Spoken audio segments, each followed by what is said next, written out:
What country, friend, is this? This is Illyria, lady. And what should I do in Illyria? My brother, he is in Elysium. Perchance he is not drowned. What think you, sailor? It is perchance that you yourself were saved. My poor brother. And so perchance may he be. True, madam. Knowest thou this country? Aye. Well, for us bred and born, not 3 hours travel from this very place. Who governs here? A noble duke, in nature as in name. What is his name? Orsino. Orsino. I've heard my father name him. He was a bachelor then. And so is now. Or, was so very late. For but a month ago I went from hence, and then 'twas a fresh murmur. Well, you know, what great was the less will prattle of. That he seek the love of fair Olivia. What's she? A virtuous maid, daughter of a count that died some 12 months since, leaving her in the protection of his son, her brother, who then has shortly also died. For whose dear love, they say, she hath abjured the company and sight of men. Oh, that I served that lady, and might not be delivered to the world till I had made mine own occasion mellow, what my estate is. That were hard to compass, for she will admit no kind of suit. No, not the duke's. I prithee, and I'll pay thee bounteously. Conceal me what I am, and be my aid, for such disguise as haply shall become the form of my intent. I'll serve this duke. Thou shalt present me as an eunuch to him. It may be worth thy pains, for I can sing, and speak to him in many sorts of music. That will allow me very worth his service. What else may hap, to time I will commit. Only shape thou thy silence to my wit. Be you his eunuch, and your mute I'll be. When my tongue does blab, then let mine eyes not see. I thank thee. Lead me on.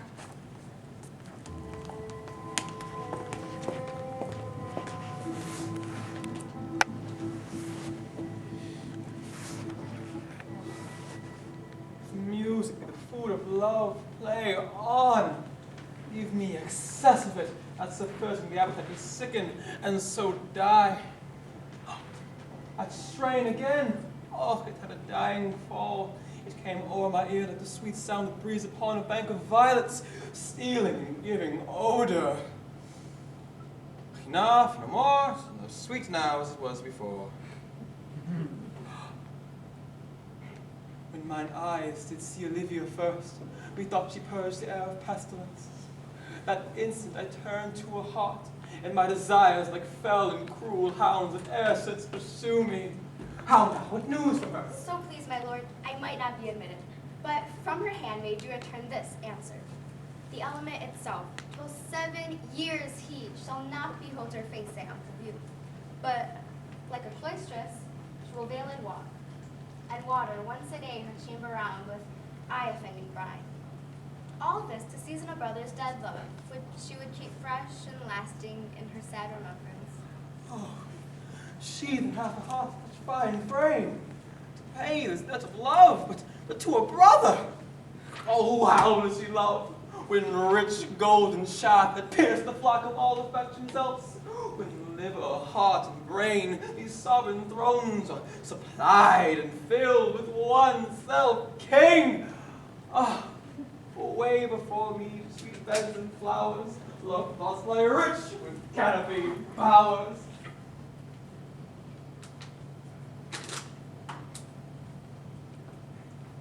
What a plague means my niece to take the death of her brother thus?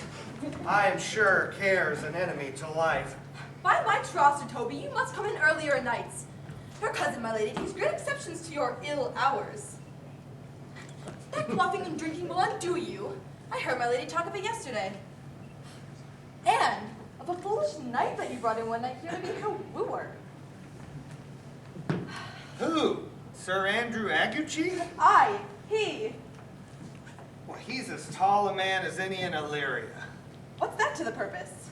Well, he has 3,000 ducats a year.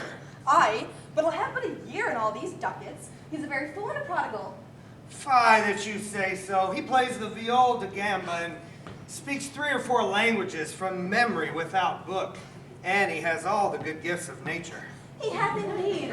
Almost natural. For besides that he's a fool, he's a great quarreler, and that he hath the gift of a coward to allay the gust he hath in quarreling, just not knowing the prudent, he would quickly have the gift of a grape. Well, by this hand, they are scoundrels and detractors that say so. Who are they? They, that add moreover, he's drunk, nightly, in your company. With drinking healths to my niece, I'll drink to her so long as there's passage in my throat and drink in Illyria.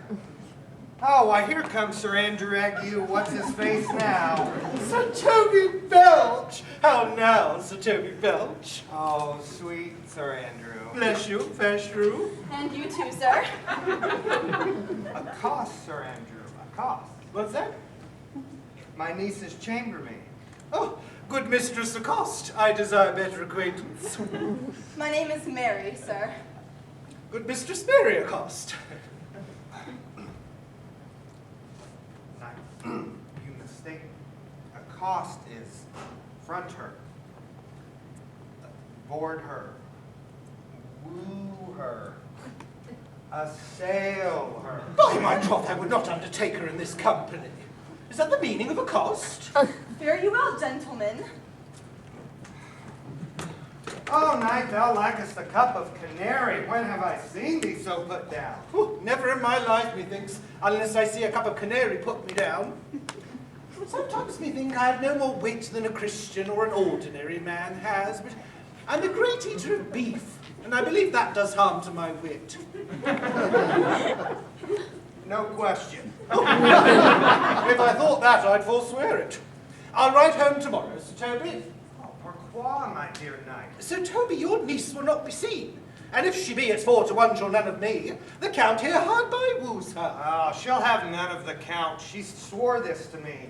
She'll not match above her in estate, years, nor wit. She swore it. There's life in it, man. I'll stay a month longer. Shall we send about some rebels? Yes, but what shall we do? Were we not both born under Taurus? Oh, Taurus, that's sides and heart. No, sir, it's thighs and legs. Caper higher.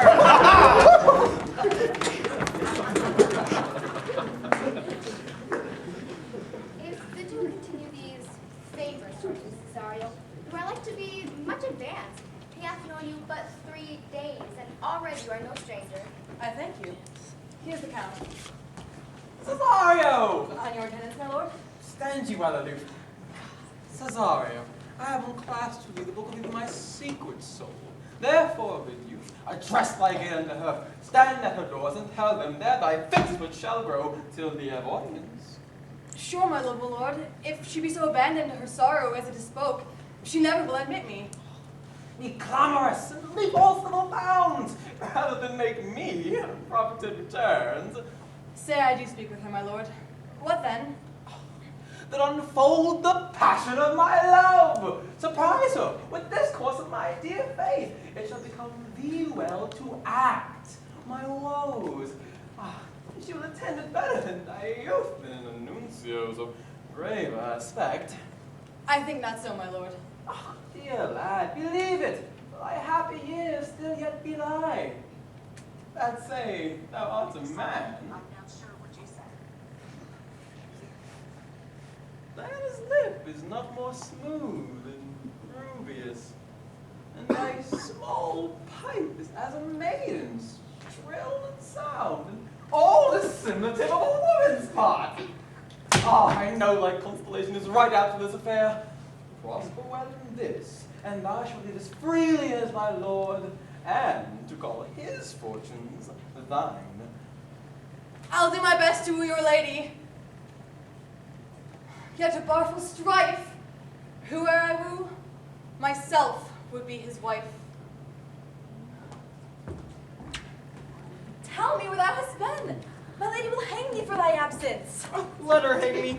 He that is well hanged in this world needs to fear no colors. Aye, but you'll be hanged for being so long absent, or to be turned away. Is that not as good as a hanging to you? Many a good hanging prevents a bad marriage. If Sir Toby were to leave drinking, thou wert as witty as a piece of ease flesh as any in Illyria. Peace, you rogue, no more of that. Here comes my lady. Make your excuse wisely, you were best. God bless thee, lady.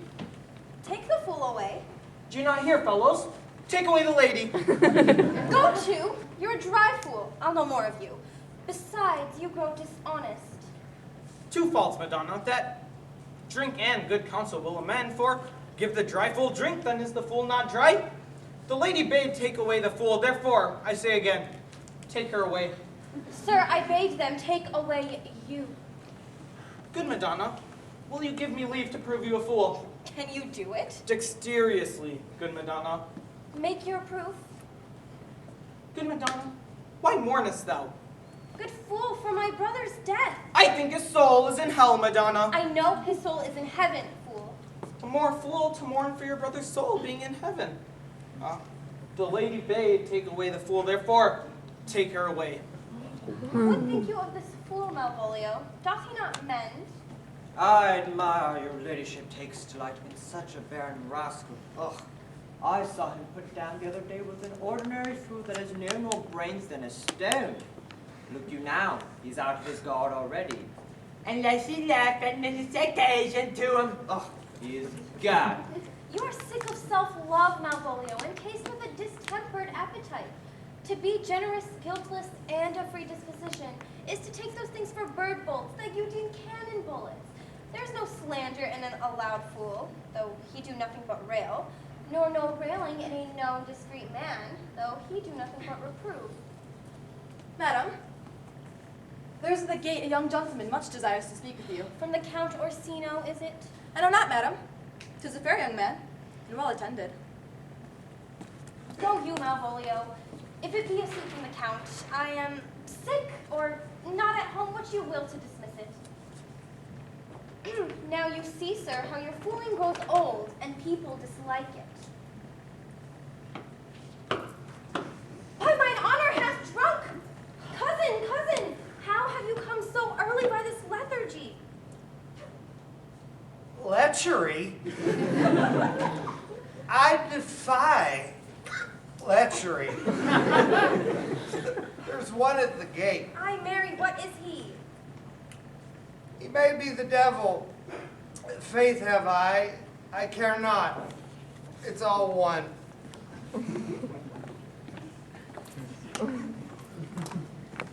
Go thou, Sir Russet, oh my cuz, for he's in the 3rd degree of drink, he's drowned. Go look after him. Madam, yon young fellow swears he'll speak with you. I told him you were sick. He takes on him to understand so much and therefore comes to speak with you. I told him you were asleep. He seems to have a foreknowledge of that too and therefore comes to speak with you. What is to be said to him, lady? He is fortified against any denial. Tell him he shall not speak with me. Has been told so, and he says he'll stand at your door like a sheriff's post and be escorted to a bench, but he'll speak with you. What kind of man is he? Why, of mankind. What manner of man? Very ill manner, but he'll speak with you. Will you or no? Of what personage and years is he? Not yet old enough for man, nor young enough for a boy. As the squashes before, 'tis a peascod, or a codling, 'tis almost an apple. 'Tis with him in standing water between boy and man. He's very well favored and speaks very shrewdly. One would think his mother's milk would scoff out. Let him approach. Call in my gentlewoman. Give me my veil. Come, throw it over my face. We'll once more hear Orsino's embassy.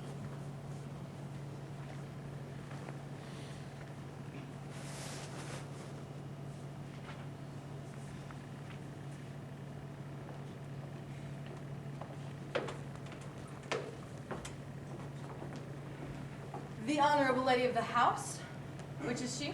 Speak to me. I shall answer for her. Your will. Most radiant, exquisite, and unmatchable beauty. I pray you, tell me if this be the lady of the house, for I never saw her. I will be loath to cast away my speech, For besides that it is excellently well penned, I have taken great pains to con it. Good beauties, let me sustain no scorn. I am very comfortable, even to the least sinister usage. Whence came you, sir? I can say little more than I have studied, and that question's out of my part. Good gentle one, give me modest assurance that you be the lady of the house, that I may proceed in my speech. Are you a comedian? No, my profound heart, and yet by the very fangs of malice, I swear I am not that I play. Are you the lady of the house? If I do not usurp myself, I am. Most certainly if you are she, you do usurp yourself. For what's yours to bestow is not yours to reserve. But this is from my commission. I will honor my speech in your praise, and then show you the heart of my message. Come to what's important in it. I forgive you the praise. Alas, I took great pains to con it, and 'tis poetical. 'Tis the more like to be feigned. I pray you keep it in. I heard you were saucy at my gates, and allowed your approach, rather to wonder at you than to hear you. If you be not mad, be gone. If you have reason, be brief. 'Tis not that time of moon with me to make one in so skipping a dialogue. Will you hoist sail, sir? Here lies your way. No good swubber, I am to hull here a little longer. Some mollification for your giant, sweet lady. Tell me your mind, I am a messenger. Sure, you have some hideous matter to deliver when the courtesy of it is so fearful. Speak your office. It alone concerns your ear. I bring no overture of war, no taxation of homage. I hold the olive in my hand, my words are as full of peace as matter. Yet you began rudely. What are you? What would you? The rudeness that hath appeared in me have I learned from my entertainment. What I am and what I would are as secret as maidenhead. To your ears, divinity. To any others, profanation. Give us the place alone. We will hear this divinity.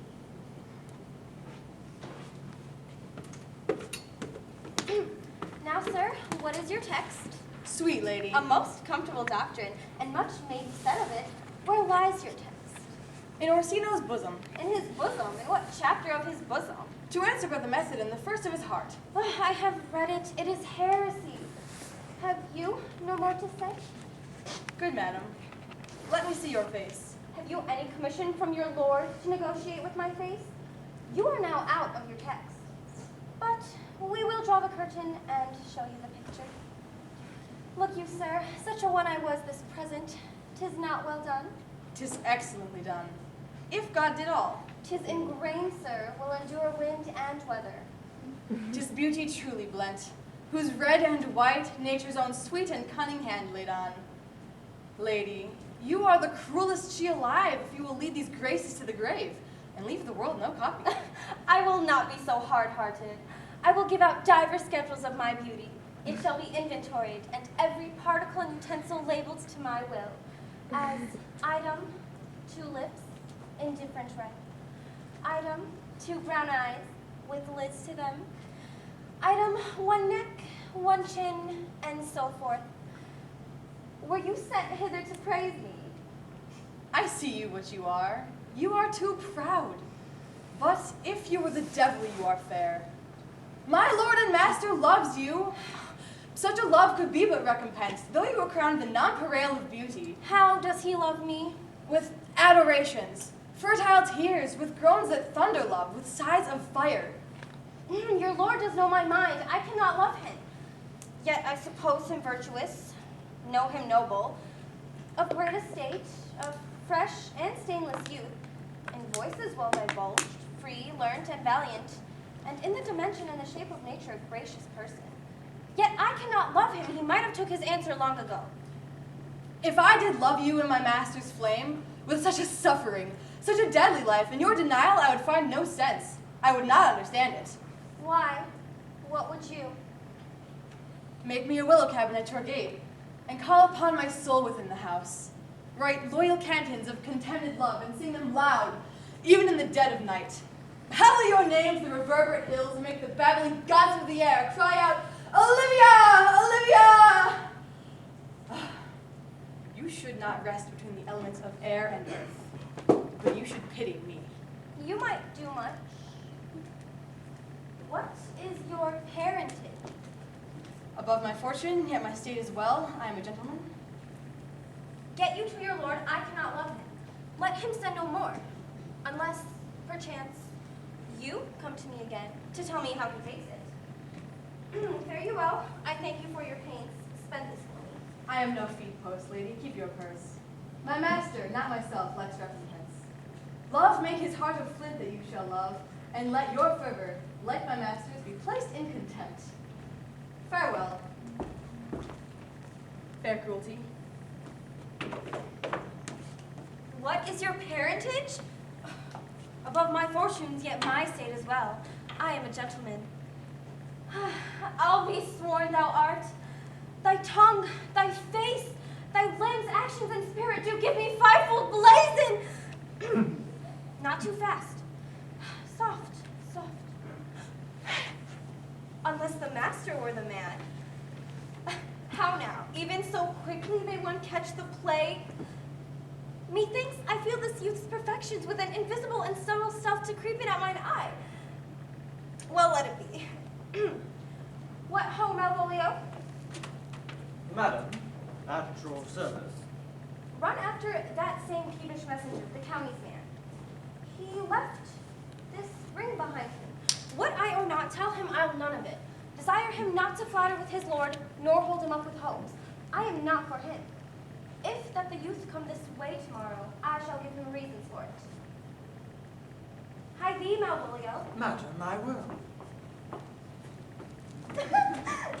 I know not what, and fear to find mine eye too great a flatterer for my mind. Fate, show thy force. Ourselves we do not owe. What is decreed must be, and be that so.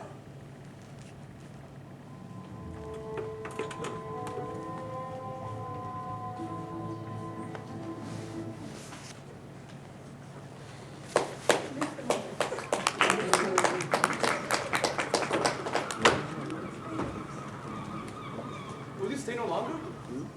No, will you not that I go with you? By your patience now. My stars shine darkly over me. The malignancy of my fate might perhaps distemper yours. Therefore, I shall crave of you your leave, that I may bear my evils alone. But let me know of you whither you are bound. Antonio, my name is Sebastian. My father was that Sebastian of Messalene whom I know you have heard of. He left behind him myself and a sister, both born in an hour. The heavens had been so pleased we would it so ended. But you, sir, altered that. Some hour before you took me from the breach of the sea was my sister trapped. Alas the day. A lady, sir, though it was said she much resembled me, was yet of many accounted beautiful. She bore a mind that envy could not but call fair. She is drowned already, sir, with salt water. So I fear I drown her remembrance again with more. Let me be your servant. Desire it not. I am bound to the Count Orsino's court. Farewell. The generals of all the gods go with thee. I have many enemies in Orsino's court, but danger shall seem sport, and I will go.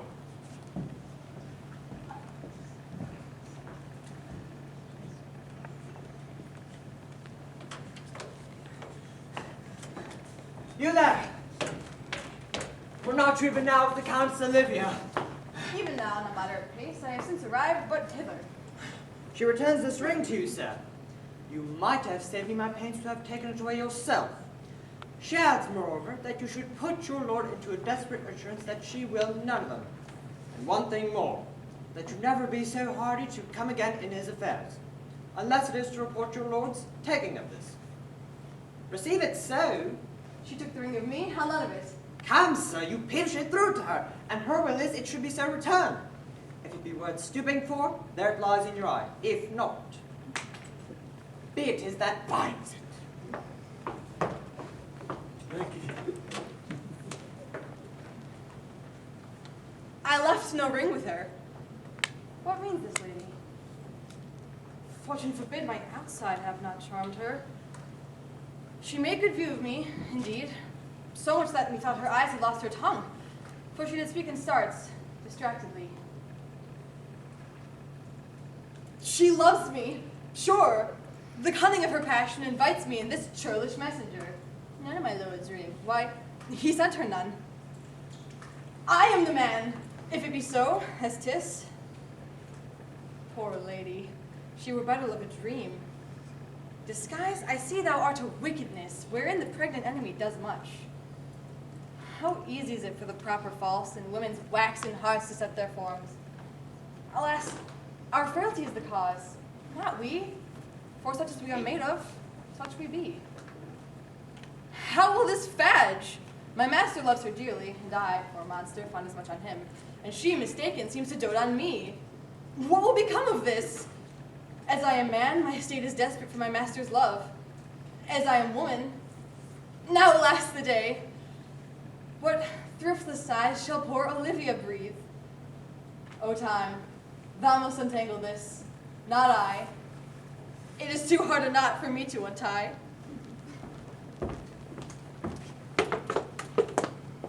Approach, Sir Andrew. To be up past midnight is to be up betimes. Faith, I know not, but to be up late is to be up late. A false conclusion. I hate an unfilled can. Does not our life consist of the four elements? So they say, but I think it rather consists of eating and drinking. Oh, thou art a gentleman and a scholar. Oh, here comes the fool of faith. My hearts. Welcome, ass. Let's have a catch. Excellent. Why, this is the best fooling when all is done. Come forward, a verse. Come, 6 pence for you. Let's have a song, a verse. Would you have a love poem or a song of good life?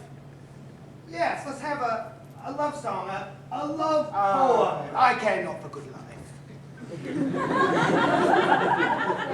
Oh, mistress mine, where are you roaming?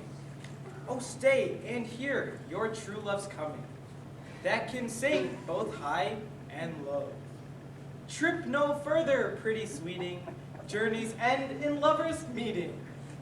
Every wise man's son doth know. Oh, excellent, good. That's good, good. good. That's good. What is love? It's not hereafter. Present mirth hath present laughter. What's to come is still unsure. Trip no further, pretty sweeting. Come and kiss me, sweet and 20. Youth's a stuff will not endure. A mellifluous voice as I am true knight. A contagious breath. Oh, very sweet and contagious in faith. Oh, to hear by the nose is dulcet in contagion. Shall we rouse the welcome dance? Shall we rouse the night owl and draw 3 souls out of one weaver? Shall we do this? Oh, most certain. Let our catch be thou knave. Hold thy peace, thou knave. I shall be constrained in it to call thee knave. Oh, it is not the first time I have constrained one to call me knave. Begin. I shall never begin if I hold my peace. Oh, good, good. Begin. What shall we do with the drunken sailor? What shall we do with the drunken sailor? What shall we do with the drunken sailor? Oh, in the morning. Hoo-hey, up she rises.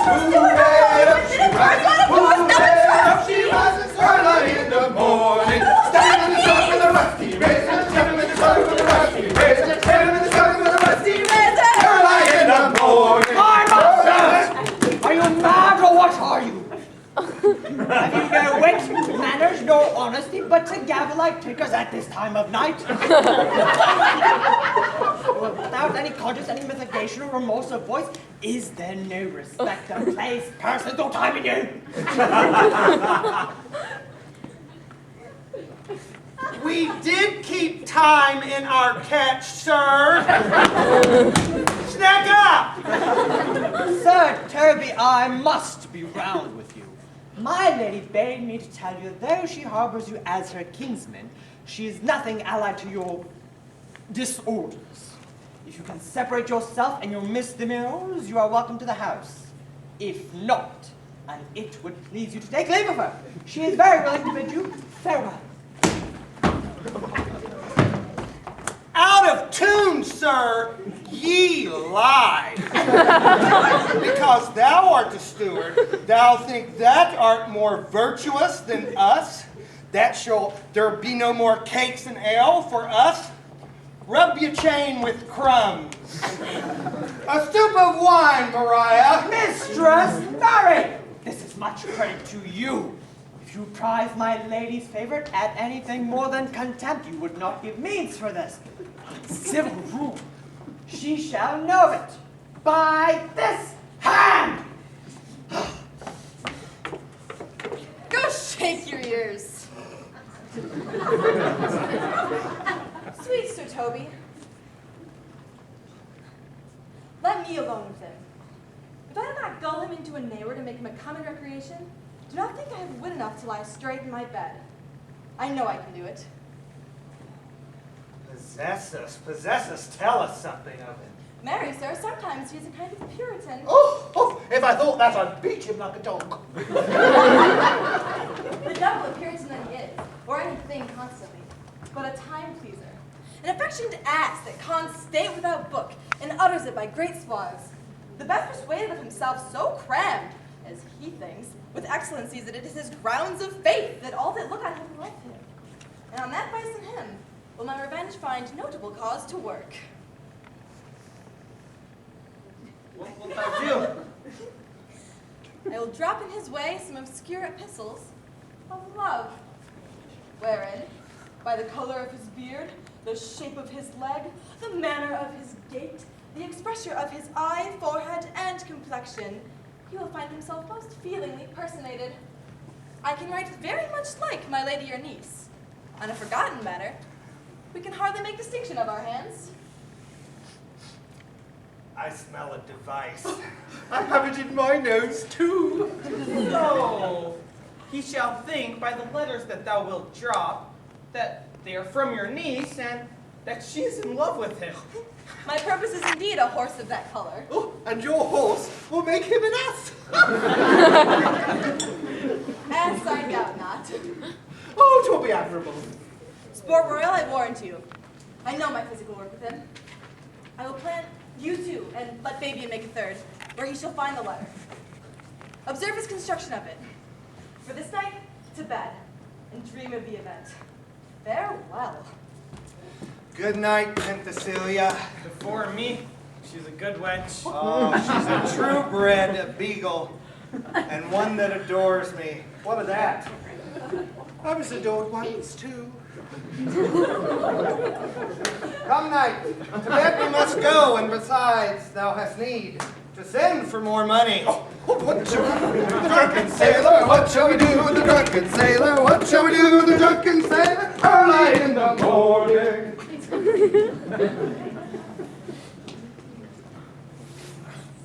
Give us some music. Come, boy. If thou shalt ever love in sweet pangs of it, remember me, for I am as all true lovers are, unstayed and skittish, all motions else, save the constant image of the creature that is beloved. How dost thou like this too? It gives a very echo to the seat where love is throned.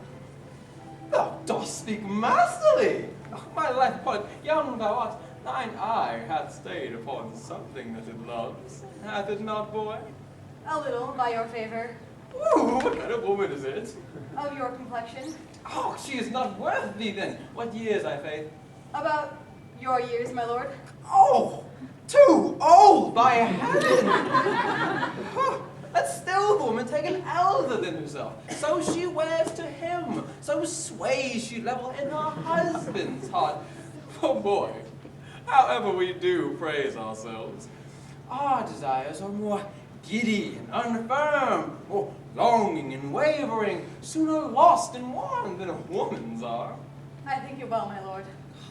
Then let thy affections be younger than thou art, or thy love cannot hold the bent. For boy, women are as roses, whose fair flower, being once displayed, doth fall that very hour. And so they are. Alas that they are so. To die, even when they to perfection grow. Song from last night. Mark it, Cesario. It is old and plain. The spinsters and the knitters in the sun, and the free maids doth weave their thread with bone, doth use it to chant. It is silly soothe and daddies and instant love, like the old age.